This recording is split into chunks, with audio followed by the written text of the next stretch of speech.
inteligência artificial. Vou entregar aqui para o Adonis. E é outra discussão que vale a pena, porque realmente vai trazer aí grandes luz aí, eu acredito. Obrigado, pessoal. Obrigado. Então, chamamos ao palco Beatriz e Iago, por favor. Está aqui. Obrigado.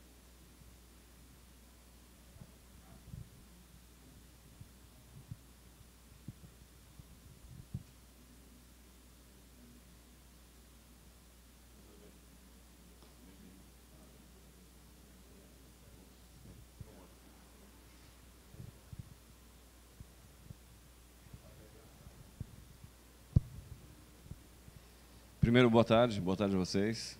É um prazer receber vocês aqui. Eu queria, para começar, então, Iago, você podia comentar um pouco da sua carreira? Eu vi aqui o briefing, mas acho que nada melhor do que você falar um pouco de como você entrou nesse universo, qual a sua relação com a inteligência artificial e a música. Oi. Boa tarde a todas e a todos.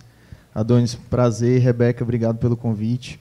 Satisfação estar ao lado de Beatriz aqui, especialista em direitos autorais. Eu sou só um curioso de inteligência artificial e advogado de formação. Mas antes de mais nada, quando eu entrei aqui, eu me lembrei, ao responder para o pessoal da Socimpro, porque eu sou compositor também, olha só. Desde criança eu escrevo uns forrozinhos, depois eu vou fazer aqui o network com o pessoal da Socimpro e da Sambank. Já está convidado a ser associado, pronto. Não, já fui intimado aqui pelo colega aqui na porta para me associar. Mas o que é que tudo isso tem a ver, né, pessoal? Prazer, meu nome é Iago Capistrano, sou, como mencionei, advogado de formação, mas há 5 anos, mais ou menos, eu tenho estudado mais sobre inovação e sobre tecnologia do que propriamente sobre direito. Obviamente, o direito, a gente teve um período ali interessante para consolidar os conhecimentos, e no escritório de advocacia, no APSV Advogado, junto com a Beatriz, junto com o Pedro e com o Hudson, que estão aqui nos acompanhando, nós assessoramos empresas em todas as suas demandas necessárias. Então, desde o trabalhista, tributário, societário, contratual, ambiental. Mas o nosso departamento, ou os nossos departamentos que nós estamos representando aqui, que inclusive temos uma cliente /parceira, a Sombank, é o departamento de inovação e tecnologia. Então, a gente tem um setor especializado para atender demandas de tecnologia e inovação, e não tem como dissociar a inteligência artificial disso, né? Nos últimos 2, 3 anos, mais ou menos, a gente tem aprofundado bastante os nossos estudos e, inclusive, a atuação nessa interseção entre inteligência artificial e direito. Então, as repercussões, inclusive, no campo da música. Então, falando um pouquinho aí do meu background, e a Beatriz está aqui comigo, além de fazer parte do setor de inovação, ela também faz parte do setor de propriedade intelectual, cujo um dos temas abarcados são os direitos autorais. Obrigado, Iago. Beatriz, conta um pouquinho para nós como você entrou nesse universo, como foi a sua relação com a tecnologia, o direito, inovação. Perfeito. Boa tarde, pessoal. Primeiramente, gostaria de agradecer o convite da Rebeca, pessoal da Socimpro. Estou aqui com o Iago, como ele falou, nós trabalhamos juntos no APSV. É um prazer estar aqui. E a minha trajetória nessa parte dos direitos começou inicialmente nos direitos culturais, lá na faculdade. E era mais envolvida nessa parte de patrimônio cultural, patrimônio histórico. Só que aí, nesse caminho, eu conheci os direitos autorais. E a minha mãe, ela é produtora cultural, então eu sempre estive imersa nesse mundo, sempre fui muito curiosa, sempre gostei muito de música, de arte. E aí, quando eu terminei a faculdade, conheci a propriedade intelectual, que é uma área de interseção entre os direitos culturais e a propriedade intelectual, né? E aí, desde então, como um amor à primeira vista, eu nunca mais quis sair da área. Estou ali também na inovação, né, que tem tudo a ver com a parte também de proteção. E aí, desde 2024, né, estou no APSV e agora também integrando o setor de propriedade intelectual. Obrigado, Beatriz. Eu queria, na verdade, eu sou também um entusiasta da tecnologia, estou super envolvido nas questões de inovação no direito, na verdade, no direito autoral, na gestão coletiva, diretamente a isso. E a gente está passando por uma fase, acho que até comentei com eles, com o público no começo, que a gente está passando por uma fase interessante, onde tem uma PL, a 2338, que vai, de alguma forma, impactar diretamente o conceito da relação humana, da criação humana com essa questão da criação da inteligência artificial, especificamente na generativa. Quais são os desafios que vocês imaginam nessa situação e o que vocês visualizam? Eu queria a opinião de vocês dois, no sentido do que vocês visualizam em relação a essa PL, a execução da PL. Vocês têm conhecimento dessa PL? Tem já uma ideia de como isso pode impactar o nosso futuro? Vamos fazer uma dobradinha aqui, eu vou começar comentando sobre o projeto de lei em si, que é o vai e não vai. Desde 2020, mais ou menos, que o Brasil tenta regular a inteligência artificial. E vai e não vai, porque quando quase vai, vem alguma superveniência fática que faz com que a gente precise repensar o que tinha sido falado, o que tinha sido abordado inicialmente. Primeiro quase vai, estava quase sendo aprovado e aí vem foi lançado um negócio chamado ChatGPT. Todo mundo aqui já usou o ChatGPT? Eu só todo dia, né? Pois é, a OpenAI aí está se posicionando muito fortemente, acho que não comprou não, a Microsoft tem a própria, Copilot. Não, a Microsoft tem a dela. Eles são funding, foram funding. Então. Eles estão com uma parceria, né, para ser a inteligência artificial integrada da Apple. Então, olha, esse pessoal está esperto aqui, Adonis. Como o ChatGPT, a gente hoje tem diversas outras ferramentas de inteligência artificial, inclusive a gente vai mostrar alguns. Fizemos até um forrozinho, viu, Adonis? Não sei se mandaram para você. A gente compôs e criou uma música com inteligência artificial para tocar aqui, estilo Mastruz com Leite, né, em homenagem. Mas, enfim, em 2022 a gente teve ali um negócio chamado ChatGPT sendo lançado, que fez ser necessário repensar os modelos regulatórios que estavam sendo pensados, sendo desenhados, inclusive na União Europeia, não só aqui. Então, foi um dos primeiros aí, quase não vai, do nosso projeto de lei 2338. O projeto de lei 2338 visa estabelecer um marco legal de inteligência artificial no Brasil. Se você perguntar para a gente hoje qual é a lei que rege inteligência artificial no nosso país, não temos. Nós temos alguns artigos de algumas leis esparsas que vão estabelecer alguma coisa. Por exemplo, nós temos a Lei Geral de Proteção de Dados, que fala sobre o direito ao usuário receber uma revisão sobre decisões tomadas com IA. Nós temos o direito do consumidor, que fala da explicabilidade do fornecimento dos produtos e serviços, etc. Mas uma lei mesmo nós não temos. E quando se fala de inteligência artificial em música, menos ainda. E inclusive, nesse ano, acho que vocês acompanharam aqui a polêmica dos estúdios Glib, né? Vocês entraram na trend da figurinha lá, do desenho. Eu fiz um bocado de versão minha. Turma da Mônica, HQ, Homem-Aranha, enfim. Não sei se vocês acompanharam ou fizeram o mesmo estilo daquele anime, o Estúdios Glib. Os Estúdios Glib tiveram um pronunciamento no sentido de que, como é que vocês estão usando os nossos traços sem pedir autorização e nem nos remunerar? Né? Então, ou seja, a IA foi treinada para reproduzir padrões de imagens com base em um estilo artístico específico e sem repercussão nenhuma do ponto de vista dos direitos autorais, né? Sem a devida remuneração. Inclusive pagamento, né? Sem inclusive pagamento. Né? E o faz-me rir ou faz-me chorar, nesse caso. Então, isso no aspecto artístico de desenho, né? Mas a mesma repercussão nós temos semelhante aí no aspecto musical. Tivemos também algumas notícias aí relacionadas a... Não sei se vocês escutaram, a música ficou muito boa, uma música do Drake, que tinha um estilo assim, muito igual, uma letra muito parecida, para quem gosta de trap aí, rap, em inglês, obviamente. Foi lançada essa música e viralizou no TikTok com a música a voz do Drake. O problema é que o Drake não tinha feito essa música. E nem autorizado a divulgação dela, e muito menos estava ganhando dinheiro com a viral que teve. Então esse foi um dos pontos que o PL 2338 não previa também, a questão dos direitos autorais. E aí quando a gente pergunta, tá aí, como é que fica a questão dos direitos autorais no PL 2338? Não fica, a gente vai se socorrer à lei de direitos autorais, e eu vou passar a palavra para a Bia comentar essa pequena confusão também. Pois é, como o Iago comentou, a ideia do PL é trazer mais transparência, né, para o que acontece hoje no âmbito da inteligência artificial. No entanto, a música ela tem uma particularidade quanto à rastreabilidade daqueles acordes, daquela letra. No caso do Estúdio Ghibli, é interessante porque, quando a gente vê, a gente identifica com mais facilidade a origem daquilo ali. Até pela difusão, né? Que teve um estúdio muito famoso, fez parte da minha infância, inclusive. Mas na música, existe uma dificuldade maior de rastreabilidade, principalmente porque a inteligência artificial ela não utiliza playlists ou composições completas, ela utiliza vetores matemáticos que seguem padrões para criar um determinado produto novo, né?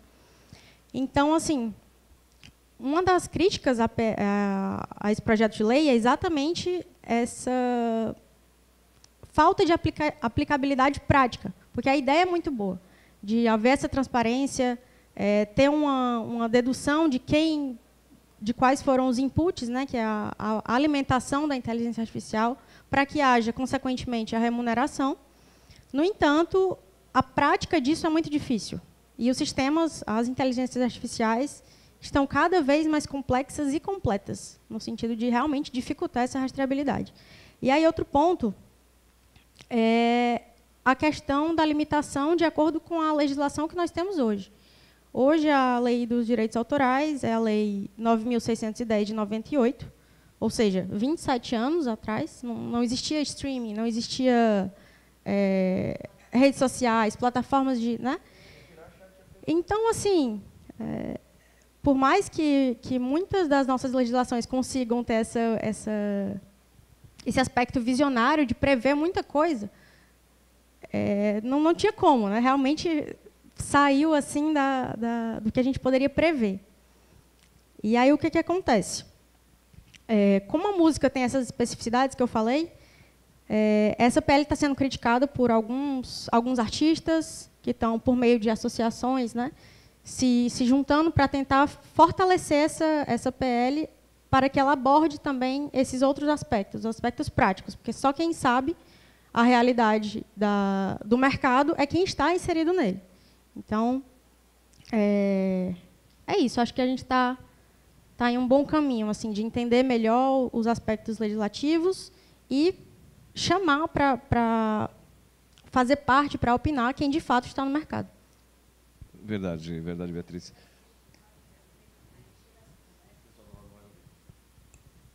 A gente teve no Trends e eu conversei com a Adonis a respeito exatamente disso. Não adianta só os legisladores acharem que vão conseguir legislar algo sobre que eles não têm conhecimento na prática. E aí é um dos papéis que eu acredito que o Adonis vai falar agora, um dos papéis das associações é exatamente estar lá nessa negociação para esse entendimento. Então, aí o Adonis vai explicar um pouco melhor, né, como é que a Socimpro está se posicionando nesse momento. Então, Beatriz, realmente nesse sentido, eu acho que assim, o conceito que a gente, dentro da gestão coletiva, estando no ECAD junto com as outras entidades, que a gente está debatendo, é que deve haver o privilégio e deixar como primeiro plano a essência humana da criação. Eu acho que é isso que a gente está lutando, vocês como advogados e a gente na gestão coletiva, a gente está lutando pela primazia da figura humana na criação. Então, acho que dentro do PL, o que a gente está realmente não dá para especificar nessa regulamentação, a questão de titularidade e tudo mais, mas acho que a gente tem que, pelo menos, dar o voto de louvor, realmente, como você falou, a iniciativa da primazia, da questão humana na criação. Então, eu falei, hoje no ECAD, nós, sociedades, nós fazemos os registros, mas o que é identificado ou denunciado pelo próprio criador como produto de inteligência artificial generativa, ele vai para um banco separado e vai ficar lá em hold, em espera, até que a gente defina juridicamente quem são os agentes, quem são os titulares de direito. Então, acho que o PL, pessoal, acho que precisa do apoio de vocês. É lógico que necessita ainda de muito trabalho, mas o apoio de vocês é fundamental, porque o Brasil está sendo muito pioneiro nisso, no foco humano desse projeto. Então, assim, a gente está trabalhando muito nisso. Eu tenho uma pergunta muito interessante aqui, que eu queria passar para vocês.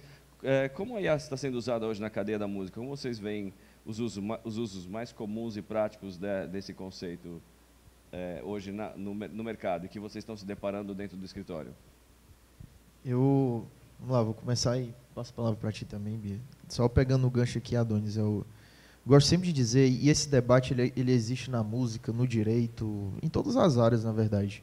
A inteligência artificial ela pode se apresentar como uma ameaça, né? Pelo menos no primeiro momento. A inteligência artificial vai roubar meu emprego. A inteligência artificial que vai fazer as músicas agora. Acabou o trabalho de composição, por exemplo. Na verdade, o que a gente sempre defende é que a IA está aí para ser uma ferramenta para ajudar, e não uma substituta. É entender, fazendo uma metáfora aqui, entender a inteligência artificial como asas e não como muletas. Então, a IA até pode criar a melodia, mas só o humano pode dar um verdadeiro sentido para algo que exista no mundo, colocar alma, colocar sentimento naquelas músicas. E eu, como me arrisco a brincar de compor, já fiz algumas brincadeiras de composição na inteligência artificial, e quem trabalha com isso consegue entender a diferença da superficialidade da inteligência artificial. Né? Falta esse fator humano que é... A emoção só nossa, né? A emoção é só nossa. A emoção é só nossa. E ainda não é substituída, e eu tenho dúvidas se será. Então, assim, realmente um recado que eu deixo para agora e vou reforçar: a IA deve ser vista como asas e não como muletas, inclusive no ramo musical. E aí, entrando na sua pergunta de agora, Adonis, tinha até separado que até dá para fazer tanta coisa com inteligência artificial que, especificamente falando sobre a música, a gente pode começar da composição. E aí não vão nem muito longe, né? O próprio ChatGPT já serve para compor música. Às vezes até algumas, de certo modo, interessantes, né? Então você tem, além dessas ferramentas de IA generativas gerais, como o Copilot da Microsoft, o Gemini do Google, o ChatGPT da OpenAI, nós temos ferramentas de inteligência artificial específicas para a composição e para a geração de melodia. E a gente separou algumas aqui. Que horas que a gente vai mostrar a nossa música? Que eu estou doido para dançar um forró aqui. A gente fez se puder botar agora, inclusive. Pode. A gente fez Tá pronto aí, pessoal. A gente mata a cobra e mostra o pau, né? Dá para usar a inteligência artificial para fazer música, e não só dá como a gente fez. Aí, vamos ouvir. Só meio baixinho, né? Acho que está rodando só no computador. Está no computador. Gente, essa música foi da letra à melodia feita por IA. Só por curiosidade, enquanto eles preparam, você fez... Qual foi o prompt? A gente jogou... Conta aí, Bia, do nosso processo criativo. Eu queria imaginar o prompt que vocês fizeram. Então, o prompt foi falando sobre o evento. Depois acho que vai dar para escutar melhor. Falando sobre o evento, quem eram os convidados e qual seria a temática. Foi só isso que eu coloquei. E aí eu pedi no ritmo de forró, mas um forró bom, assim. Mastros com leite, né? E aí ele, em questão de segundos, não chegou nem a ser 1 minuto. Ele produziu a obra. Mas sabe, Adonis, que eu fiquei com a mesma dúvida. O prompt não foi tão robusto assim. Foi super simples. Foi super simples, e a música ficou muito boa. Que bacana. Eu acho que assim, a gente tem esse enfrentamento agora entre o conceito da geração, porque a geração é rica, né? A gente está chegando num nível de configuração ou de geração de produtos muito interessantes, né? Conseguiu?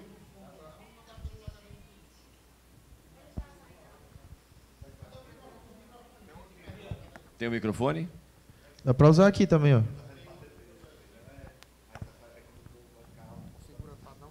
Vamos ver se dá para... Outra curiosidade, vocês fizeram já no 4...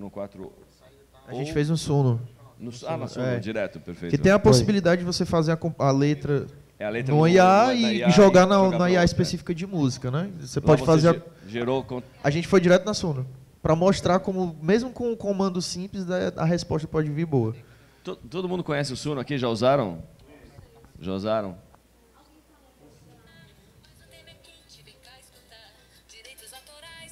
Aí, vamos ver. Aí, melhorou o som.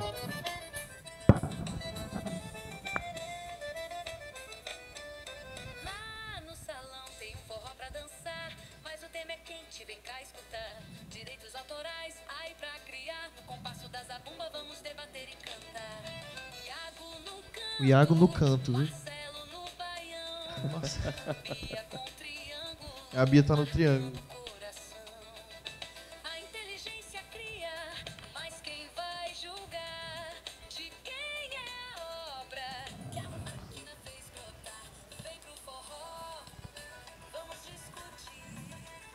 Bacana, bacana. Assim, depois você distribui para nós. Depois ela repete aí, mas... Mas é interessante imaginar isso, né? Assim, até Bia, já colocando nesse tema, como você imagina, a gente sabe, na verdade é um dos pilares aqui, eu estou vendo a pergunta que faz referência à questão da entrada das músicas protegidas. Então, assim, do nosso lado, assim, especialmente, sou simples, tá? A nossa compreensão, e aí eu carrego isso para o meu departamento jurídico, é que eu acho que o princípio inicial para a discussão mais profunda da inteligência artificial, eu acho que a gente vai ter que separar em input e output. Então, entre entrada e saída. Porque são dois conceitos completamente diferentes. Se a gente continuar discutindo IA na sua plenitude da generativa, a gente não vai sair do lugar. Porque, pessoal, entrada é uma coisa e saída é outra. Entrada, você tem as obras de vocês, as criações de vocês já foram utilizadas por essas plataformas e que utilizaram uma exceção à lei, até queria que você falasse um pouco disso, da exceção à lei, que é uma questão de que existem as questões de poder ser utilizadas para fins científicos e outros. Então, as suas obras, as suas criações já foram utilizadas na entrada para a transformação da sua música em tokens, e aí de um conceito jurídico que a gente conhece bastante, para que não fosse configurada a questão de reprodução, do direito de reprodução. Ao subir a sua música, eles transformaram ela em token, e o token, isso na entrada, e o token permanece, virou um fragmento, milhares de fragmentos musicais, e a música foi descartada para não configurar reprodução mecânica, tá? Então, eu queria, Bia, que você falasse um pouquinho de quando a IA é treinada e protegida para os direitos autorais, sem autorização, qual é a violação, como é que você enxerga essa entrada, para a gente falar do input. Depois eu queria até falar do output com você sobre essa questão. Mas o input, o que você acha da questão de nossos criadores aqui terem terem suas obras já violadas e utilizadas para o treinamento dessas ferramentas? Perfeito. Como eu mencionei, hoje, a legislação que respalda os direitos autorais trata, em um dos seus artigos, que autor é uma pessoa física, ou seja, a inteligência artificial ela não é uma pessoa física, então ela não detém direitos sobre a obra. E aqui eu queria fazer uma diferenciação entre obra e fonograma. Obra é aquela criação, aquela ideia, né? A materialização daquela ideia. E fonograma é você colocar aquilo em um material. Por exemplo, você colocar em um CD, você disponibilizar na internet, isso já vira um fonograma. Então, a nossa legislação ela protege as obras, né? O fonograma também é outro campo. Mas qual é a grande questão? A proteção, ela diz que você, para utilizar a obra de alguém, utilizar, modificar, reproduzir, tem vários verbos, né, nesse artigo, você precisa de uma licença prévia. Ou seja, se você tem uma música e você não licenciou para que fosse colocada em uma das plataformas, eles já estão violando. Só que qual é a grande questão? É exatamente como eu mencionei na primeira pergunta. É a dificuldade de rastreabilidade disso. Como é que eu vou saber se essa música ela é, de fato, de fulano? Existem, né, alguns mecanismos para isso. Algumas perícias, inclusive inteligências artificiais, estão sendo desenvolvidas para tentar fazer esse rastreio. No entanto, ainda é algo muito, muito difícil na prática. Então, assim, já está existindo essa violação, como o Iago mencionou no caso do Estúdio Ghibli. Já teve essa violação. Então, o que os artistas, né, podem fazer para mitigar isso? Atualmente, existem algumas formas de você licenciar uma música, tanto de um modo privado, quando você quer a remuneração por isso, e existe também uma forma gratuita de você fazer isso, só que você, em contrapartida, não vai receber os royalties, né, dessa obra, que chama Creative Commons. Depois, se vocês tiverem interesse, eu posso comentar um pouco mais sobre. Mas, assim, é se resguardar juridicamente, registrar o que você fizer. Hoje, existe tanto a possibilidade da Biblioteca Nacional, quanto algumas outras plataformas por meio de blockchain. O que é que você deve fazer? Você cria uma música, você cria uma letra, você vai registrar isso para fins de comprovar a anterioridade, para não chegar uma outra pessoa e falar, não, essa obra não é sua. Então, você não tem direito sobre isso. Então, o primeiro conselho jurídico, digamos assim, registre o que for seu. Principalmente porque a ideia, você tem uma ideia e não materializar ela, por isso que eu mencionei a questão do fonograma, ela não é protegida pela propriedade intelectual e direitos autorais. Você precisa materializar, colocar no mundo para que ela possa ser um bem jurídico, portanto, passível de proteção. Então, assim, a questão dos contratos também é muito importante. Você lê o que você está assinando. Muitas vezes os contratos são muito complicados, com termos em juridiquês. E é, inclusive, um dos pontos que a gente combate, né, no escritório. A gente quer facilitar a leitura daquilo, a gente quer que o usuário final entenda o que ele está aceitando. Porque eu acho que a melhor forma de você ser ético, né, nesse mercado é você ter esse cuidado com essa transparência.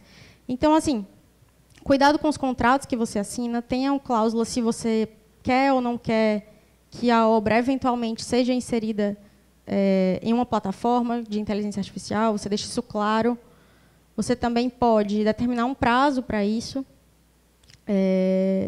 E são esses 3 pontos, né? A questão da licença, dos contratos, e outro ponto muito importante, que é você ter noção do que diz os termos de uso de uma determinada plataforma. Porque existem algumas que você cede, é uma cessão dos direitos daquilo, e outras você tem integralmente os direitos sobre aquilo. Então, se você tiver esses 3 cuidados, né, nesse momento de input, que é o momento que a gente está agora, você está um pouco mais resguardado do que pode acontecer eventualmente. Existem os riscos, a gente vai falar um pouco sobre isso depois, mas esses seriam os 3 principais conselhos. Obrigado. Processos pelos quais Som Bank passou. Ela falando aqui, eu só lembrando, né, Rebeca? A gente mudando contratos, termos de uso, mas são cuidados extremamente necessários. Só queria comentar aqui que nós tivemos na prática essa vivência, né, desses cuidados jurídicos para a proteção da obra. Fizeram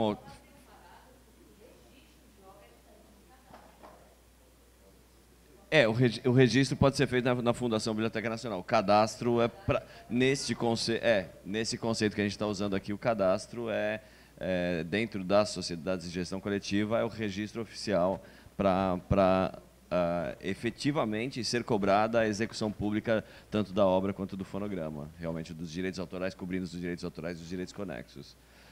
Do output, Iago, você consegue visualizar alguma proteção? Porque assim, a nossa compreensão é exatamente essa, Beatriz. Principalmente assim, nós tivemos discussões jurídicas intensas dentro do escritório, dentro da sociedade, e a gente não conseguiu chegar a uma conclusão da questão da autoria para o output, quando a gente separa input do output. Até depois, vocês quiserem entrar nesse detalhe também, que esse conceito que a Beatriz passou é do opt-out. Quando você não quer que a sua criação esteja dentro de não seja utilizada por uma ferramenta de gestão coletiva, uma ferramenta de IA generativa, ela tem que ter uma configuração, tem que ter uma expressa deliberação sua de que ela não pode ser utilizada, porque aí você pode cobrar caso ela seja adicionada, o que também é difícil de comprovar. É difícil de comprovar que ela entrou, mas nesse conceito. Mas no output, o nosso corpo jurídico falou que, no mesmo sentido, o fonograma tem uma proteção porque ele já é um suporte material, é um produto da inteligência artificial generativa. Mas dentro do Suno, o Suno detém a propriedade não sei se vocês tiveram curiosidade disso que você falou, do termo de uso. Nos termos de uso do Suno, o Suno é proprietário integral dos direitos autorais e conexos daquele produto. Eu queria que você falasse um pouco desse output, como é que você está visualizando esse universo e como você visualiza a titularidade disso. Eu vou invocar aqui o meu lado mais pesquisador do que advogado agora, porque a verdade é que a gente tem uma grande pergunta, uma grande interrogação nesse sentido. Não sei se a Bia vai discordar ou concordar, fica à vontade, Bia, mas o que a gente tem hoje nesse aspecto de proteção no geral, e principalmente se referindo ao output, seria o chamado vazio regulatório. Não temos respostas prontas, nem de leis e nem de instrumentos contratuais específicos para essa prática. Então, assim, algumas dúvidas que se geram, né, a esse respeito. quem é o autor da obra? Algumas plataformas como no Suno vão estabelecer desde já nos seus termos de uso que ela tem todos os direitos correlatos ali àquela obra, aquele fonograma que venha a ser gerado com a utilização dela. Mas é o usuário da ferramenta, se não tiver isso nos termos de uso, se não tiver estabelecido no contrato, é o usuário da ferramenta, é a ferramenta em si, é o artista que fez a revisão da obra ou do fonograma que foi gerado ali. Então, assim, o gerador do prompt, né? O gerador do prompt, ou seja, a pessoa que conversou e que pediu a música. Então, a gente não tem uma resposta para isso, né? São interrogações e pontos que estão sendo debatidos não só no Brasil, mas afora também. Segundo ponto, qual é o regime da responsabilidade? Então, entendendo quem é o autor, quem é o detentor daqueles direitos. Se tiver infração de algum direito, de, por exemplo, um Drake da vida que foi copiado, que foi, enfim, até com alegações de plágio, quem é que vai ser responsabilizado por isso? É a própria plataforma? É o usuário que fez o prompt se aproveitando, entre aspas, ali da voz e do estilo musical? São os dois? É ninguém? Então, o terceiro ponto seria justamente como provar a prova e a prova da autoria e do registro da obra, como a Bia tinha comentado, né? A gente não tem um processo criativo linear nessa utilização de inteligência artificial. Então, isso fica mais complicado. Eu, particularmente, tenho mais interrogações do que respostas concretas.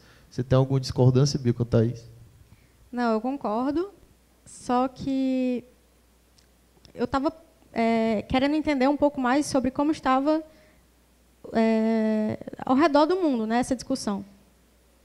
E é interessante, eu estava vendo como está o entendimento atual dos Estados Unidos. Os Estados Unidos já diz que se a obra não tem envolvimento humano, criativo, na modificação, na alteração daquilo ali, a obra simplesmente ele não pode se registrar como autor. Então, assim, e não tem proteção, né? Não tem proteção. Então, qual é o ponto? O que a gente entende, né? Que existe essa tendência. Se a obra teve uma modificação constante, teve um caso de um autor que fez a obra inicial com inteligência artificial e depois aplicou mais de 30 modificações manuais, analógicas. Então, ele teve, por essa questão, por esse envolvimento com a obra, esse envolvimento criativo, teve o direito reconhecido. Então, assim, é nesse sentido mesmo. Depende muito do nível em que houve o envolvimento do autor com a obra final. Sim. E é interessante você falar dos Estados Unidos, porque a gente que trabalha com gestão coletiva e sabe dos detalhes da gestão internacional, os Estados Unidos trabalham com uma questão de propriedade pelo produto. É um copyright. É o único, praticamente, acho que é o único país do mundo que trabalha com o conceito de copyright. O restante do mundo, praticamente todo, ele se baseia na titularidade humana, no titular, autor, intérprete humano. Tá? Então, nesse sentido, é interessante imaginar que isso venha, que os Estados Unidos faça isso, porque eles estão sempre preocupados com o produto, e o produto, para eles, é sempre protegido. Entrando nessa série da proteção, eu queria colocar um tempero nessa discussão, porque queria colocar para vocês uma opinião da Socimpro, eu queria dividir, que vocês debatessem. Na verdade, eu sou ruim para script, você viu que eu saí bem do script, né, pessoal? Mas o que acontece? A gente tem uma discussão muito, muito grande lá fora também. E eu parti do princípio, nas discussões internas, especialmente no ECAD e agora na Socimpro, na verdade, como diretor-geral da Socimpro, eu coloquei uma opinião que a gente está tentando sustentar, é que esse conceito que está sendo levantado de que um produto gerado, uma obra, vamos falar uma música, vamos falar no nosso caso, a música, vamos ser específico no nosso universo. Então, assim, que a música não teria, no conceito geral, não teria proteção, como você falou que os Estados Unidos estão indo nessa direção. No nosso caso, a gente está tentando fazer um estudo para que haja proteção, pessoal. Na verdade, assim, esse eu queria colocar em discussão para vocês. Porque, assim, existindo proteção, existe algum controle. Já existe uma discussão até aqui mesmo, aqui no Congresso, no sentido de que deve virar domínio público. Pessoal, domínio público é algo que não tem nenhuma proteção, nenhum controle. Então, assim, eu queria jogar para vocês essa discussão, porque, no nosso ponto de vista, se não houver uma titularidade, lógico, a gente vai definir qual é a titularidade. Inclusive, a gente pensa que o agente do prompt tem alguma autoria sobre a construção daquela música na generativa.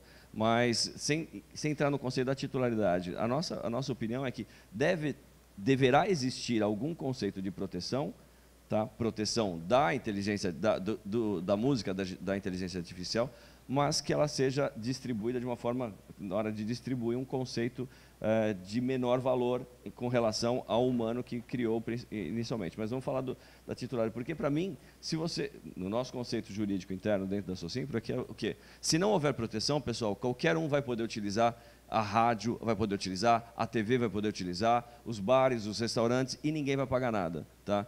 E a gente parte de um princípio de blanket license, se a gente está falando de obras protegidas. Na verdade, eu queria colocar essa discussão para vocês. Qual é, no ponto de vista de vocês, assim, vocês acham que vai ter que ter uma proteção? Acham que não deverá ter proteção? E a gente está falando do produto mesmo final, do output da generativa. Porque, para mim, se não tiver proteção, a gente vai entrar num limbo, a gente vai criar um universo de músicas que não tem proteção, que não tem pagamento, que não tem nenhuma regulamentação. Isso, para nós, é muito difícil. Para vocês, para nós que vivemos desse universo musical, é algo muito, muito difícil de ser gerenciado. E, na opinião de vocês, você acha que isso deve ter proteção? E aí, uma opinião pessoal mesmo do que a gente deve ter do futuro. Deve ter proteção ou não? Perfeito. Eu, particularmente, sou favorável que exista essa proteção.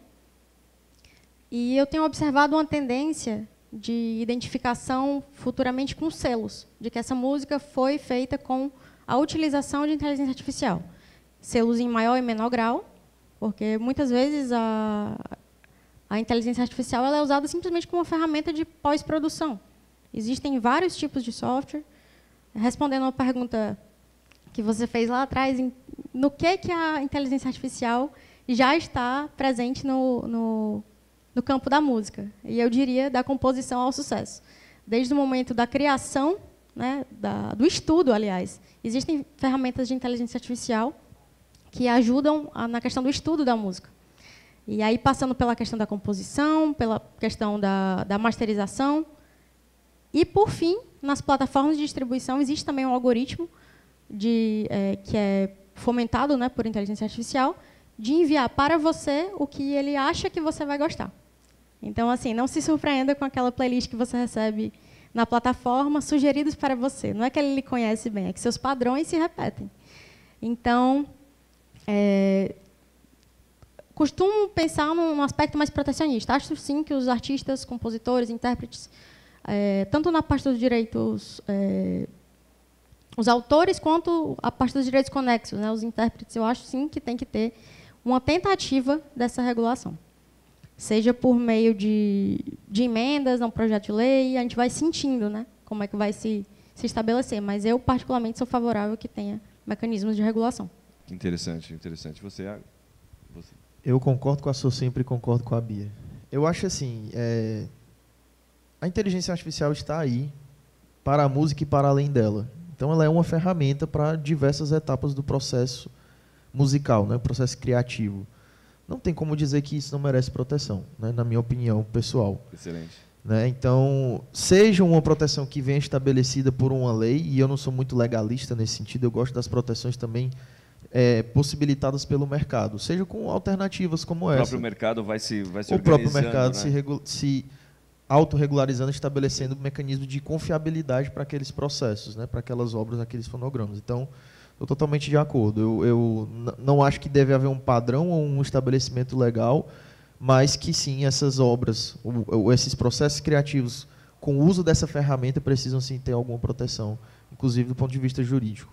Bacana, é bacana ouvir vocês nesse sentido, porque a gente luta aqui para que exista alguma proteção, para que exista a regulação, e a regulação precede de um controle. Então, assim, essa sequência é muito importante, porque se a gente tiver um universo totalmente desregulado e descontrolado, é prejudicial para vocês criadores humanos, inclusive. Tá? Eu acredito que isso impactará vocês criadores.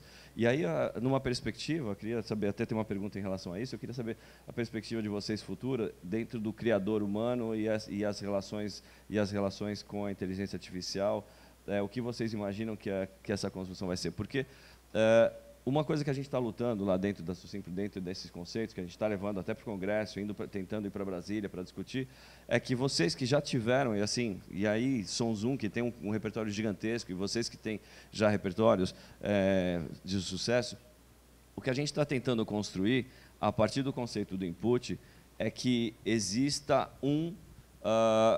uma compensação remuneratória.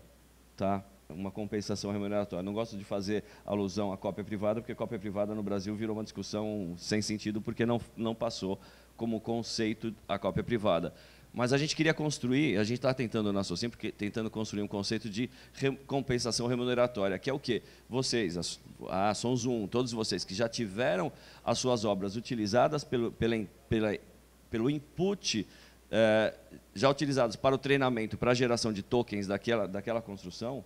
E aí a gente volta no conceito que vocês falaram, que é impossível você rastrear 1 trilhão de tokens construindo um produto que já, tanto um produto literal ou musical no final. Então, assim, a gente não vai ter isso. Então, a gente está pensando em discutir e brigar por uma compensação remuneratória para vocês. Então, assim, e eu acho que a gestão coletiva é o futuro nesse sentido. Então, assim, uma pergunta dupla nesse sentido. Então, assim, qual o impacto que vocês imaginam do futuro e essa compensação remuneratória, essa questão da remuneração do artista, que é o ser humano que teve o seu produto violado. Vocês imaginam que a gente deve seguir nessa linha de uma compensação aos criadores, a esse repertório?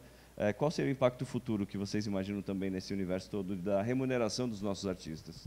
Vou só fazer uma pergunta antes de responder. Vocês estão, esse processo, e parabéns aí pela movimentação aí junto ao Congresso, esse processo vocês estão relativo ao PL 2338 ou é uma lei própria, um projeto de lei própria? Na verdade, a gente está esperando, assim, a gente não colocou isso em questão para não tumultuar a especificidade da regulamentação que vem do PL, que vem caracterizando a construção, ou priorizando a construção humana, mas a gente, assim que tiver a construção humana consolidada e o direito consolidado, a gente quer partir para o conceito de compensação remuneratória. Porque é o que a gente acha dentro da Socimpro, é o quê? Que vocês, primeiro, e eu tenho umas brigas com os meus advogados, eu sou administrador, então assim, eu vejo pelo lado prático. Eu adoro ouvir. Então, o que acontece? Tem umas brigas com os meus advogados porque eles falam, vamos brigar pela licença. Pessoal, já tem 2 anos e meio que a gente está tentando conceituar a estrutura de litigância contra as plataformas que já utilizaram suas músicas.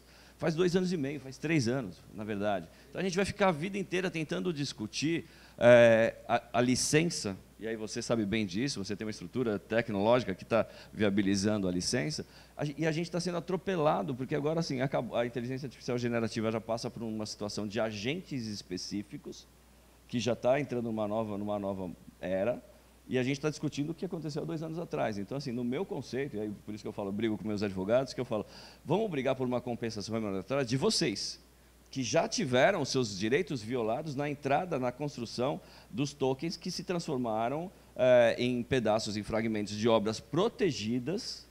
Tá? Então, o nosso conceito é o quê? Se a entrada foi de obras protegidas, porque pertence a todo esse universo humano, não interessa quanto, mas esses tokens são fragmentos de obras protegidas. E sendo fragmentos de obras protegidas, eles poderiam entrar num conceito geral de remuneração ao artista. Como pode ser feito? Distribui pela gestão coletiva, tanto de obras culturais gerais. Estou falando de livro, estou falando de música, estou falando de conceitos gerais, porque cada segmento tem a sua entidade de gestão coletiva que pode fazer a distribuição de uma arrecadação. Mas eu acho que a gente tem que brigar pela arrecadação nesse sentido. Por isso que eu estou falando, eu discuto muito isso e estou focado nessa compensação remuneratória, tendo a proteção desse nosso artista. E nesse sentido, você vê o futuro nessa linha? O que você imagina que possa ser? Não, eu acabei de ter uma aula aqui, né? O jogo virou, né? Eu queria saber justamente a sua opinião, Adonis, ou como vocês têm atuado. Porque, para falar a verdade, não tem uma opinião consolidada a esse respeito. Mas eu acho que esse caminho que a Socimpro está seguindo é extremamente relevante, né? Para você colocar um ator que pode concentrar e ir atrás de remunerar os artistas que tiveram os seus direitos violados. É muito difícil essa rastreabilidade. Quando você fala de um chat GPT e de outras ferramentas de inteligência artificial que são baseadas em trilhões de dados, né? Só para deixar todo mundo na mesma página, as IAs, elas não são mágicas, elas foram treinadas com padrões para repetir aqueles padrões. Então, sabe o seu teclado, quando você coloca bom, provavelmente se for entre 6 e 12 horas da manhã, vai dizer dia, a próxima palavra sugerida. Isso é uma ferramenta de inteligência artificial muito simples. né? Então, elas são treinadas para aprender como é que a gente se comunica, como é que a gente opera, e isso vem aí em algumas ferramentas como a OpenAI, de trilhões de dados e estabelecem esses padrões. Então, assim acontece com as músicas também, com as composições. Então, é muito difícil você conseguir encontrar a fonte desses dados que foram utilizados para treinamento. Mas eu vou corroborar com a sua posição, com a atuação da SoSimpro e parabenizar aí pelo processo que tem sido feito. Bia? Eu concordo com essa posição que a SoSimpro tem assumido. E é muito interessante o trabalho que vocês fazem junto ao ECAD, né? Porque diria que um quarto conselho jurídico que eu daria para artistas, principalmente aqueles que estão no início, que precisam de uma voz para lutar mesmo pelos seus direitos, né? Participem de associações, estejam em lugares como esse, onde está sendo discutido o que está acontecendo. Porque aqui a gente não está falando do futuro, a gente está falando de agora, isso já está acontecendo. É o futuro presente. É o presente, né? Ou seja, como foi dito, está se buscando algo que aconteceu 3 anos atrás. Então, o que a gente pode fazer daqui para frente?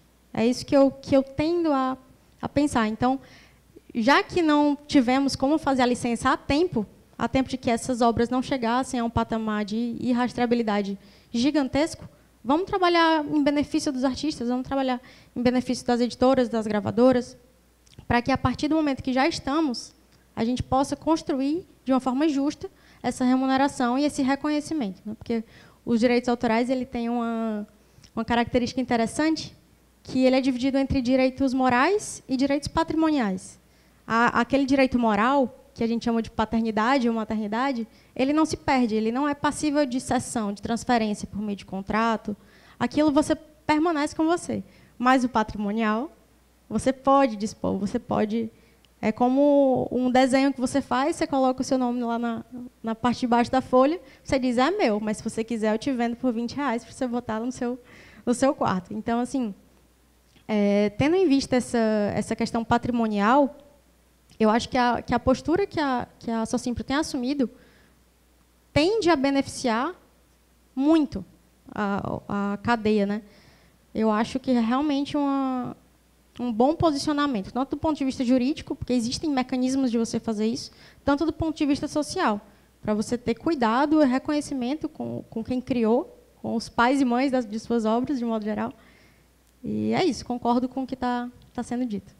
Donis, não dá para entrar na corrida com a tartaruga, que é o processo legislativo, né? Assim, o direito caminha a passos muito mais lentos do que a tecnologia. Por isso que eu estou falando assim, eu estou tentando inverter um pouco a mão de direção para tentar buscar essa compensação remuneratória para os nossos artistas que já tiveram a violação consumada, e a gente busca isso. Mas assim, obrigado por vocês. Eu queria abrir para perguntas. Tem alguma pergunta do tem? Primeiramente, boa tarde, né? Meu nome é Careca Gostosão. Sobre a IA, né? A questão da IA, tu falou do Suno, né? A questão do Suno, eu queria também uma pergunta também da SoSimpro sobre isso.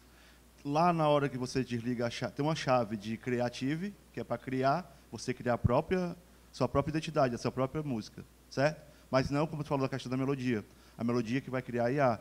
Hoje, dentro do Suno, também tem dentro dele hoje, da atualização 4.5, eu acho, tem uma opção lá que você paga, né? Mas não estou tirando, tipo assim, o direito que fulano, da música e tal. Hoje eu posso executar minha música no violão, por exemplo, colocar no Suno, com a minha voz, e dentro dali, eu vou chegar já nessa parte ali, que ele falou. A questão de eu colocar minha própria música, a minha própria voz, dentro do Suno ela vai treinar, ali eu já estou, como tu falou, a questão de direitos, né? A questão de eu estar atualizando a minha voz lá dentro, eu estou dizendo assim, poxa, eu estou mandando ela usar a minha voz. Será que ali, naquele momento, ela já vai estar usando a minha voz para sempre? E como seria a questão dos direitos autorais? Como eu botei a chave Creative, né?